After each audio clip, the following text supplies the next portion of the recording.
Hello students, how are you? Hope you're doing good. Today we are going to start our new science chapter, data chapter number 6, materials around us. तो आज हम पढ़ते हैं अलग अलग materials के बारे में जो हमारे around exist करते हैं. Chapter number 6, material around us. तो हम देखते हैं अपनी लाइफ में अलग अलग चीज़ें, नंबर ऑफ थिंग्स अपनी डे टू डे लाइफ में. कुछ चीज़ें इनमें लिविंग होती हैं, कुछ नॉन लिविंग होती हैं, कुछ नेचुरल होती है, कुछ मैनमेड होती है. लिविंग थिंग्स में प्लांट्स, एनिमल्स, ह्यूमन बींग्स आते हैं, जबकि नॉन लिविंग में एयर, वाटर, रॉक्स और मशीन्स आती हैं. ठीक है. अब आपको कुछ अलग चीज़ें दी हुई हैं एक रूम में, किचन में या स्कूल में. आपको आइडेंटिफाई करना है, जैसे कि ये रूम है, ये किचन है, ये स्कूल है, तो इनमें अलग अलग चीज़ें हैं. मटेरियल क्या होता है? मटेरियल मैटर है जिससे कोई भी चीज मिलकर बनी है, कि उस चीज का मटेरियल क्या है. ठीक है. तो मैटर क्या है? कोई भी चीज जिसको आप देख सकते हो, टच कर सकते हो, वो मैटर है. ठीक है. एयर जो हम ब्रीथ कर रहे हैं वो भी मैटर है, हम एयर को फील कर सकते हैं. किसी भी चीज के पास अगर मास है, वो स्पेस ऑक्यूपाई कर रही है, तो वो मैटर है. ठीक है. हमने मैटर के बारे में पहले चैप्टर्स में भी पढ़ा है. नए नए मटेरियल जो कि अब डिस्कवर हो रहे हैं, वो हमारे वे ऑफ लिविंग को अच्छा कर रहे हैं और ज़्यादा स्टैंडर्ड बढ़ रहा है हमारा लिविंग का. तो जो भी चीज़ें डिस्कवर हो रही हैं वो स्टैंडर्ड ऑफ लिविंग बढ़ा रही हैं.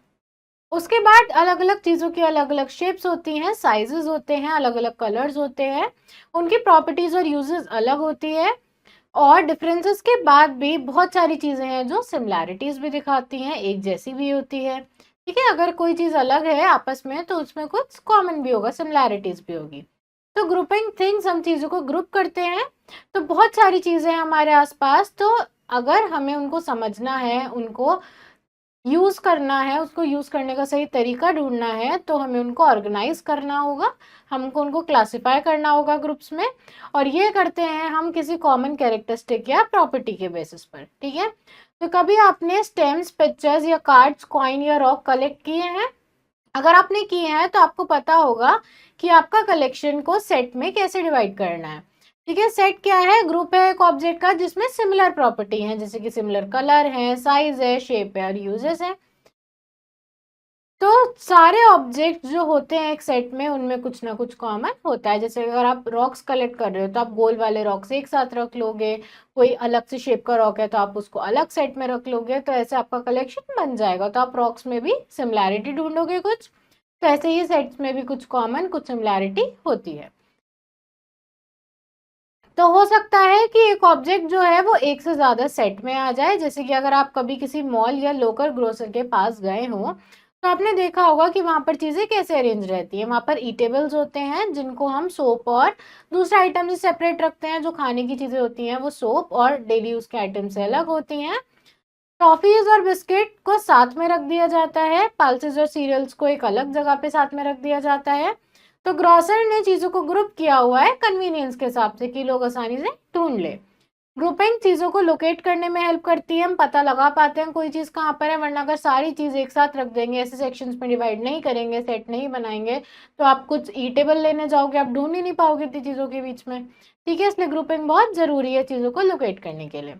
उसके बाद ग्रुपिंग बहुत यूजफुल है हमारी डेली लाइफ में. तो एक एक्टिविटी देखते हैं, ग्रुपिंग करते हैं. अब आपको नेक्स्ट पेज पे ग्रुपिंग करनी है कॉमन प्रॉपर्टी के बेसिस पर, जैसे shape, colour, hardness, softness, shine, dullness और materials they are made of. ठीक है. Which property do you use to group the objects in the activity? तो आप इस एक्टिविटी में कौन सी प्रॉपर्टी यूज कर रहे हो, और आपके फ्रेंड्स ने भी क्या यही प्रॉपर्टी यूज किए हैं? तो देखते हैं इनको हम कैसे ग्रुप कर सकते हैं.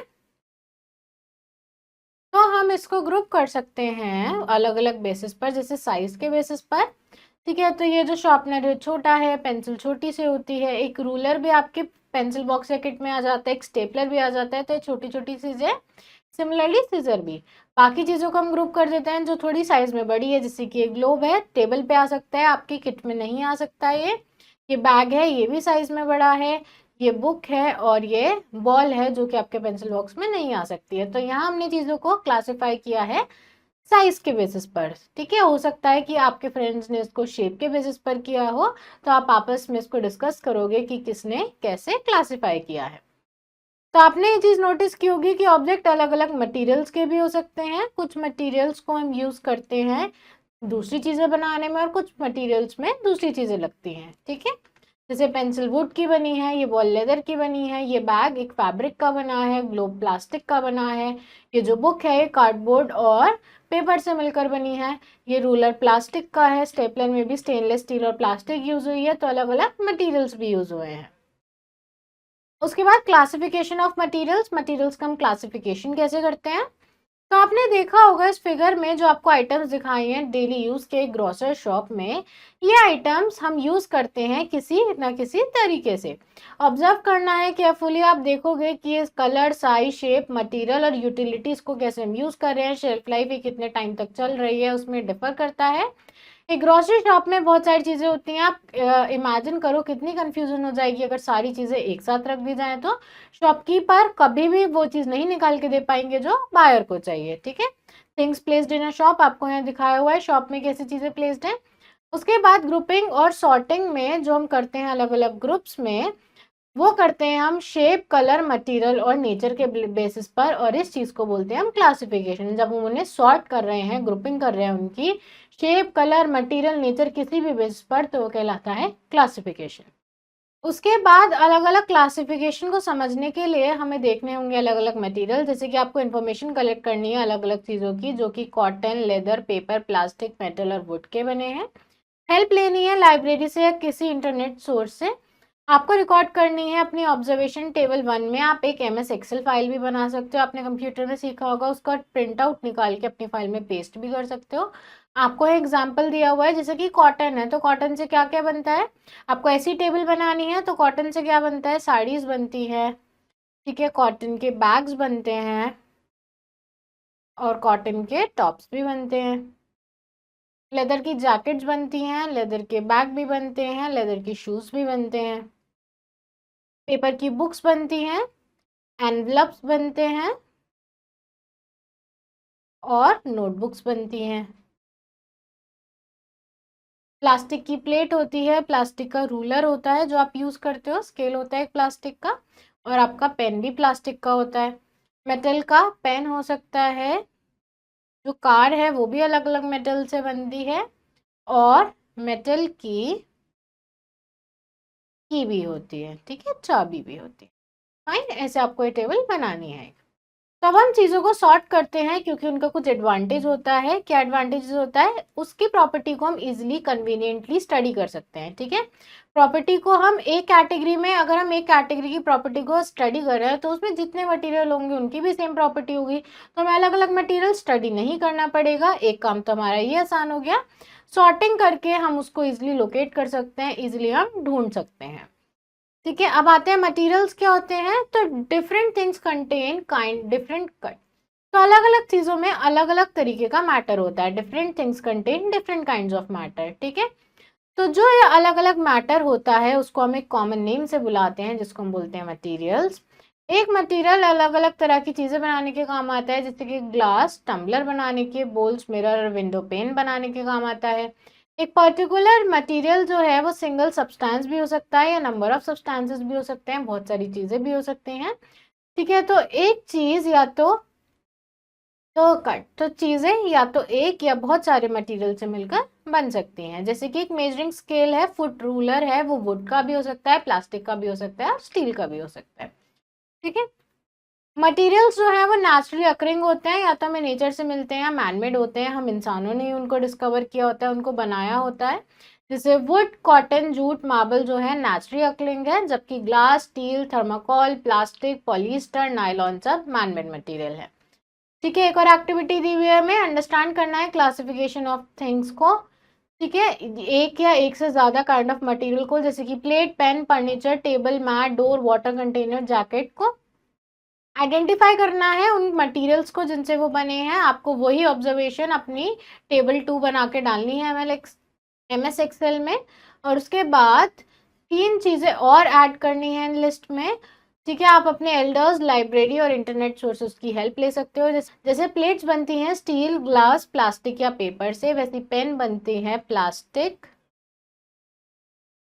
या फिर मेटल से। फर्नीचर वुड का हो सकता है, प्लास्टिक का भी हो सकता है, ठीक है। टेबल मैट्स जो हैं वो जूट की भी हो सकती हैं, वो और किसी फाइबर की भी हो सकती है। डोर जो है वो वुड का भी हो सकता है, आयरन का भी हो सकता है। ठीक है, वाटर कंटेनर्स जो हैं वो ज्यादातर स्टेनलेस स्टील के होते हैं। कॉपर का भी हो सकता है, प्लास्टिक का भी हो सकता है। जैकेट्स हैं, लेदर की भी हो सकती है, वुलन भी हो सकती है, वूल की भी बनी हो सकती है। फाइन। तो ऐसे आपको ये टेबल बनानी है और इसमें आपको अपनी मर्जी से कोई भी 3 चीजें ऐड करनी है। Different types of objects made of the same material, अलग अलग ऑब्जेक्ट सेम मटेरियल से बने हुए हैं, ये देख लेते हैं। जैसे प्लास्टिक एक मटेरियल है, तो प्लास्टिक से अलग अलग ऑब्जेक्ट्स हम बना सकते हैं। ठीक है, जैसे कि हम उससे टॉयज, यूटेंसिल्स, बैग, मग, टम्बलर, बकेट, टूथब्रश बना सकते हैं। ऑब्जेक्ट को हम बना सकते हैं बहुत सारे मटेरियल के कॉम्बिनेशन से। जैसे कि बिस्किट है, उसको हम 4 मटेरियल से बनाते हैं। बिस्किट सिर्फ एक मटेरियल से नहीं बनता है, बिस्किट को बनाने के लिए 4 मटेरियल चाहिए होते हैं, मैदा, शुगर, मिल्क और वनस्पति घी। तो यानी उसमें 4 मटेरियल्स लगे। तो हमने कंक्लूड किया कि एक ऑब्जेक्ट बहुत सारे कॉम्बिनेशन ऑफ मटेरियल से बन सकता है। एक ऑब्जेक्ट में अलग अलग मटेरियल्स हो सकते हैं और डिफरेंट टाइप्स ऑफ ऑब्जेक्ट्स, अलग अलग ऑब्जेक्ट सेम मटेरियल्स के भी हो सकते हैं। अब आपको बताना है कॉम्बिनेशन ऑफ मटेरियल्स, इन चीजों को बनाने के लिए क्या क्या मटेरियल चाहिए। चाय बनाने के लिए आपको पानी चाहिए, टी लीव्स चाहिए, शुगर चाहिए और मिल्क चाहिए। ऐसी वेजिटेबल कड़ी बनाने के लिए आपको वेजिटेबल चाहिए, वाटर चाहिए, सॉल्ट चाहिए। ठीक है, और चेयर बनाने के लिए ऐसे आपको वुड चाहिए, और कुशन्स, चेयर में कुशन्स लगे होते हैं तो कुशन चाहिए ताकि वो कंफर्टेबल रहे। पेन बनाने के लिए हमें चाहिए होती है इंक, प्लास्टिक बॉडी, और उसमें जो रिफिल यूज होती है वो। कंक्रीट के लिए हमें चाहिए होता है सीमेंट और वाटर। ठीक है, उसके बाद ये डिसाइड करने के लिए कि कौन सा मटेरियल्स कौन सी चीज को बनाता है, कौन सी चीज को बनाने में यूज करना चाहिए, उसके लिए हमें उसकी प्रॉपर्टीज पढ़नी पड़ती है। ठीक है, तो हम ग्रुपिंग कर रहे हैं, grouping of materials on the basis of common properties. तो आपको पता है कोई भी ऑब्जेक्ट, कोई भी चीज अलग अलग मटेरियल से मिलकर बनती है। जैसे कि एक स्पून स्टील, प्लास्टिक और वुड से बन सकती है। सेम मटेरियल सब चीजों को बनाने में यूज नहीं हो सकता है। जैसे कि फैब्रिक्स हैं, कॉटन, वूल और नायलॉन, इससे आप शर्ट बना सकते हो, पर ये फैब्रिक्स आप कुकिंग पॉट बनाने के लिए, अपने घर के बर्तन बनाने के लिए यूज नहीं कर सकते हो। ठीक है, तो कोई भी मटेरियल हम चूज कर रहे हैं वो डिपेंड करता है उसकी प्रॉपर्टी पे कि कौन सी प्रॉपर्टी हमारे पर्पस को सूट करेगी। ठीक है, उसके बाद हम प्रॉपर्टीज ऑफ मटेरियल्स को समझते हैं उनके यूजेस के लिए। सबसे पहली प्रॉपर्टी आती है अपीयरेंस और लश्यर। लश्यर मतलब शाइन। तो मटेरियल जो है वो एक दूसरे से अलग दिखते हैं। मड वुड से अलग दिखती है, मिट्टी और लकड़ी अलग अलग दिखती है, आप देखते ही पहचान जाओगे। वुड प्लास्टिक से अलग दिखता है, प्लास्टिक कॉपर से अलग दिखता है, कॉपर एल्यूमिनियम से अलग दिखता है। तो इसकी अपीयरेंस है। तो ऑब्जेक्टिव क्या है, आपको शो करना है कि सर्टेन मटेरियल्स में लश्यर होता है। इसके लिए आपको मटेरियल्स क्या चाहिए, स्मॉल पीसेस पेपर का, कार्डबोर्ड का, एक पतला सा पीस वुड का, एक स्मॉल स्ट्रिप प्लास्टिक की, पतले पतले कॉपर और aluminium wires, iron, heavy scissors, metal cutter और एक सैंड पेपर। इसका प्रोसीजर क्या है, आपको कट करना है हर मटेरियल को हैवी सिजर्स या मेटल कटर से। आपको ऑब्जर्व करना है जब आप उसके सरफेस को कट कर रहे हो, आप देखोगे पेपर के पेसेस में, आप देखोगे पेपर के केस में, कार्डबोर्ड, वुड, प्लास्टिक के केस में सरफेस शाइन नहीं कर रहा है। जबकि वायर्स है, एल्यूमिनियम है, आयरन है, जब आप उसके सरफेस को कट कर रहे हो तो वो बहुत ज्यादा शाइन कर रहे हैं। ठीक है, अब आपको रब करना है इनके साथ सैंड पेपर। आपको देखना है सैंड पेपर पर क्या असर पड़ रहा है सरफेस पर रब करने पे। आप देखोगे पेपर, कार्डबोर्ड और प्लास्टिक, वुड जो है सैंड पेपर पे शाइन नहीं कर रहा है, जबकि copper, aluminium, iron sand paper पर भी शाइन करेंगे, सैंड पेपर पे भी उनका लश्यर आ जाएगा। तो मटेरियल की ऐसी प्रॉपर्टी जो कि हमें बताती है कि उसका शाइनिंग सरफेस है वो कहलाती है उसका लश्यर, जिसको हम हिंदी में बोलते हैं चमक। मटेरियल जैसे कि कॉपर, आयरन, एल्यूमिनियम के पास शाइनिंग सरफेस होता है, इसलिए हम इसको लस्ट्रस मटेरियल बोलते हैं। ये ज्यादातर मेटल से मिलकर बना होता है। आपको बहुत सारे दूसरे ऑब्जेक्ट मिलेंगे जिनके पास शाइन नहीं होती है, जो डल दिखते हैं, जैसे कि paper, plastic, would, rubber, cotton, और इनको हम बोलते हैं नॉन लस्ट्रस मटेरियल। ज्यादातर मटेरियल लस्ट्रस होते हैं, जैसे कि गोल्ड और सिल्वर लस्ट्रस होते हैं। इनका लश्यर होता है वो ज्वेलरी बनाने में काम आता है। कुछ मटेरियल अपनी शाइनर लूज कर देते हैं, बहुत ज्यादा डल दिखते हैं क्योंकि उनके ऊपर एयर और मॉइस्चर का एक्शन दिखने लगता है। इसलिए हम नोटिस करते हैं कि लश्यर सिर्फ फ्रेशली कट सरफेस पर दिखता है, उसके बाद एयर और मॉइस्चर के कांटेक्ट में आने के बाद वो डल हो जाते हैं। तो नेक्स्ट प्रॉपर्टी आती है हमारी सॉल्युबिलिटी। तो आपको एक ग्लास या बीकर लेना है, उसमें आधा पानी भरना है, 1 चम्मच चीनी लेनी है, उसमें स्टिर करनी है। तो आप क्या देखोगे कि शुगर गायब हो गई है बिल्कुल उस पानी के अंदर। ठीक है, तो जो शुगर डिजोल्व हुई है वाटर में, ये वाटर में सॉल्यूबल थी, घुल सकती थी, इसलिए ही डिजोल्व हुई है। अगर हम पानी को चखेंगे तो वो मीठा मीठा लगेगा। ऐसा क्यों है? क्योंकि शुगर अभी भी पानी में प्रेजेंट है, उसके पार्टिकल बहुत ज्यादा छोटे हो गए हैं, पानी के अंदर घुल गए हैं, मिल गए हैं, इसलिए हमें नहीं दिख रहे हैं, पर है तो पानी के अंदर ही, इसलिए पानी मीठा हो गया है। ठीक है, वो इतने अच्छे से स्प्रेड हो गए हैं कि हम उनको देख ही नहीं पा रहे हैं। कुछ सब्सटेंस जैसे कि सॉल्ट और शुगर जो कि पानी में घुल सकते हैं, पानी में सॉल्यूबल हैं, हम उनको बोलते हैं सॉल्यूबल सब्सटेंसेस। नाउ अब हमें क्या करना है, दूसरा ग्लास लेना है, आधा उसमें पानी भरना है, 1 चम्मच सैंड लेनी है, उसको स्टिर करना है और ऑब्जॉर्व करना है। अब क्या देखोगे कि सैंड पार्टिकल्स जो है नीचे जाके सेटल हो गए हैं ग्लास में, वो तो शुगर की तरह गायब नहीं हुए हैं पानी में। तो हम बोल सकते हैं कि सैंड जो है पानी में घुल नहीं सकती है, वो इनसॉल्युबल है वाटर में। सब्सटेंस जैसे कि सैंड और डस्ट किसी भी पानी में नहीं मिलेगी, चाहे आप उसको कितना ही स्टर कर लो, कितना ही घोल लो, तो हम ऐसे सब्सटेंसेस को बोलते हैं इनसॉल्युबल सब्सटेंसेस। उसके बाद solubility of solids in water. Solids कैसे सॉल्युबल होते हैं वाटर में? सब्सटेंस जो है जो डिसॉल्व हो जाते हैं पानी के साथ मिक्स करने पर, हम उनको बोलते हैं कि वो पानी में सॉल्युबल है, सॉल्युबल इन वाटर है। जबकि सब्सटेंस जो कि मिक्स करने पर पानी के साथ नहीं घुलते हैं, नहीं डिसॉल्व होते हैं, हम उनको बोलते हैं कि वो इनसॉल्युबल है वाटर में। ठीक है, एक्टिविटी 6 देखिए, आपको क्या करना है, शुगर, सॉल्ट, हनी और चॉक पाउडर लेना है, सैंड लेनी है, 5 अलग अलग बीकर लेने हैं, सेम अमाउंट ऑफ पानी भरना है और चीजों को डिसॉल्व करना है। अब आपको देखना है कि कौन से सब्सटेंस डिसॉल्व हो रहे हैं, कौन से नहीं हो रहे हैं। ठीक है, ये एक्टिविटी आपको परफॉर्म करनी है। उसके बाद लिक्विड्स भी वाटर में डिसॉल्व होते हैं। अब तक तो हमने पढ़ा था सॉलिड वाटर में डिसॉल्व हो रहे हैं, जैसे कि शुगर और सॉल्ट, और अब हम देखते हैं कि कौन से लिक्विड्स होते हैं जो पानी में डिसॉल्व हो जाते हैं। ठीक है, एक एक्टिविटी से देखेंगे इस चीज को। आपको 4 टेस्ट ट्यूब लेनी है, उनमें आधा आधा पानी भरना है, 1 टीस्पून अल्कोहल लेनी है, विनेगर लेनी है, मस्टर्ड ऑयल और केरोसिन लेना है। एक एक चम्मच डालो सबकी, विनेगर की डालो टेस्ट ट्यूब में, उसको अच्छे से शेक करो। ठीक है, रिपीट करो सेम प्रोसेस, और टेस्ट ट्यूब को 5 मिनट बाद आपको ऑब्जर्व करना है। आप क्या देखोगे, आप देखोगे अल्कोहल और विनेगर तो पानी के साथ पूरी तरह मिक्स हो गया है, उसमें डिजोल्व हो गया है, कोई भी लेयर नहीं है, पानी सिंगल लेयर में है। जबकि मस्टर्ड ऑयल और केरोसिन पानी के साथ मिक्स नहीं है और उन्होंने अलग अलग लेयर्स बना ली हैं। ऐसे लिक्विड जो पानी के साथ कंप्लीटली मिक्स हो जाते हैं वो होते हैं मिसिबल इन वाटर, और ऐसे लिक्विड जो पानी के साथ कंप्लीटली मिक्स नहीं होते हैं, एक सेपरेट लेयर बनाते हैं, अलग से लेयर बनाते हैं, वो होते हैं immiscible in water. Solubility of gases in water. Gases कैसे मिलती हैं पानी में? कुछ गैसेस सॉल्युबल होती हैं वाटर में, कुछ नहीं होती हैं। वाटर में छोटी क्वांटिटीज में कुछ गैसेस डिसॉल्व होती हैं।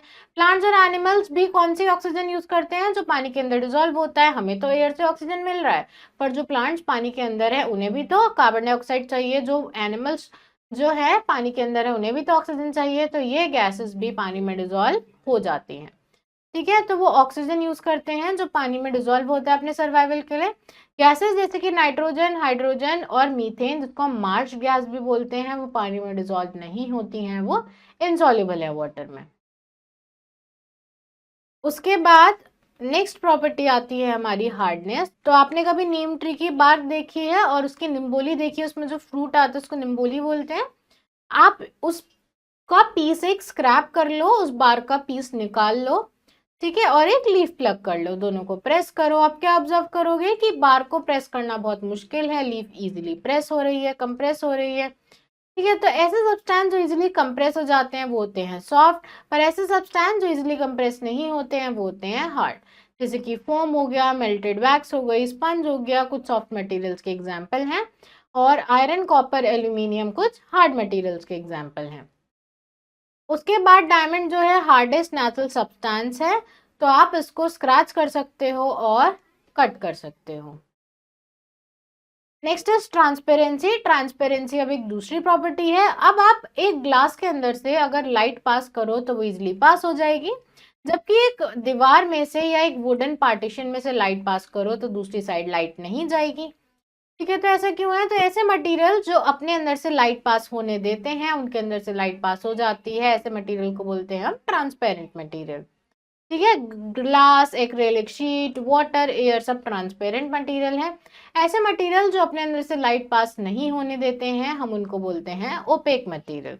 वुड, स्टोन, कार्डबोर्ड, मेटल क्या है? ओपेक मटेरियल्स है।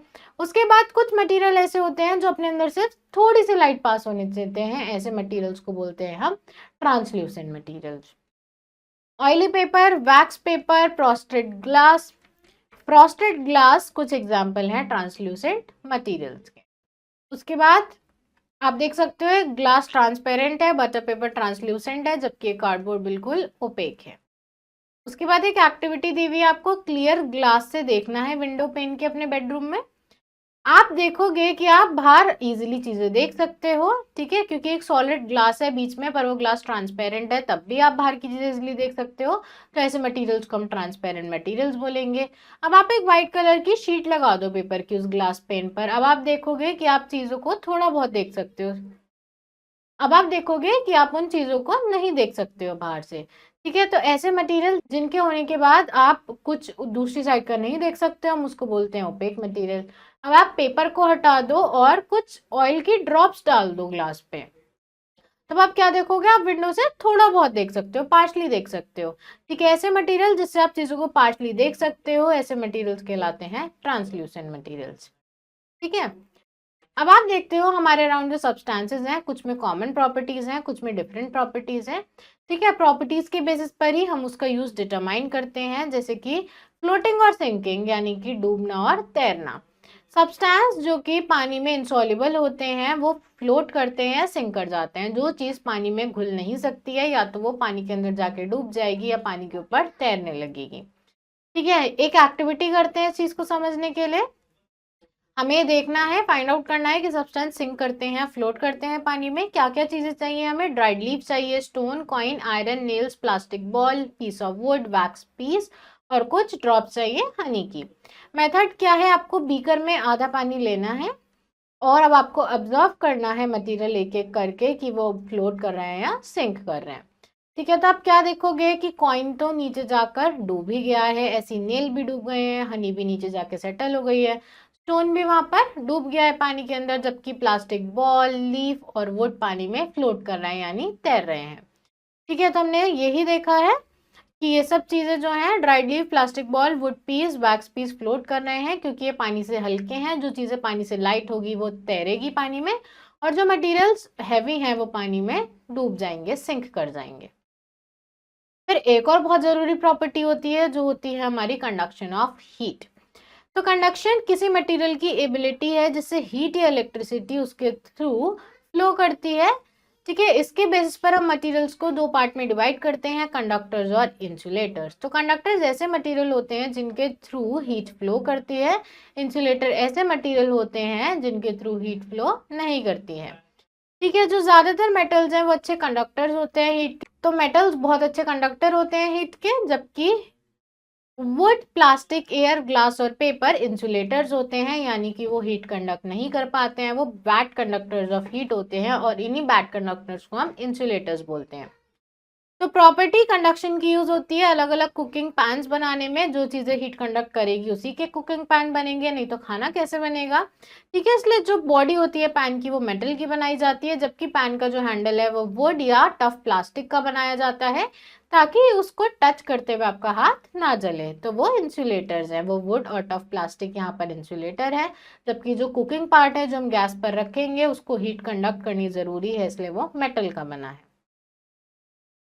ठीक है, तो कंडक्टिंग मटेरियल से फूड तक हीट पहुंचती है, खाना पकता है जिससे हम खा पाते हैं, इंसुलेटिंग मटेरियल से हम पैन को होल्ड कर पाते हैं।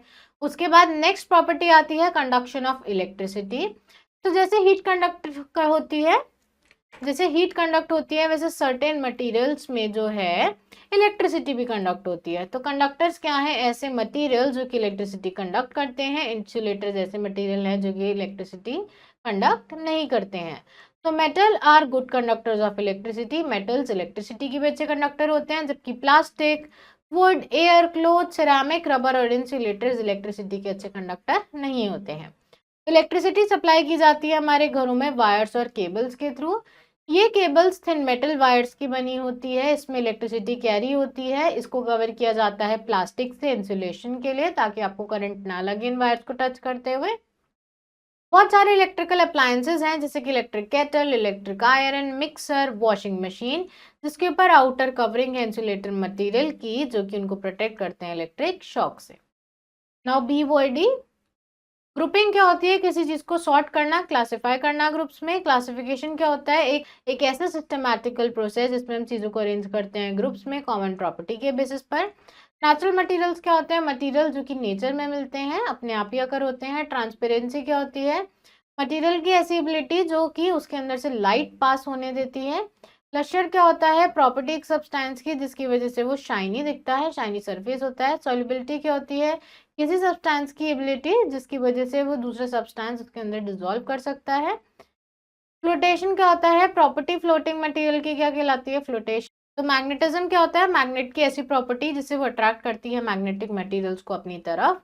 कंडक्टर्स क्या होता है? ऐसे मटेरियल जिसके थ्रू इलेक्ट्रिसिटी पास हो सकती है, इजीली कंडक्ट हो सकती है। इंसुलेटर्स ऐसे मटेरियल जो कि बैड कंडक्टर्स होते हैं हीट और इलेक्ट्रिसिटी के।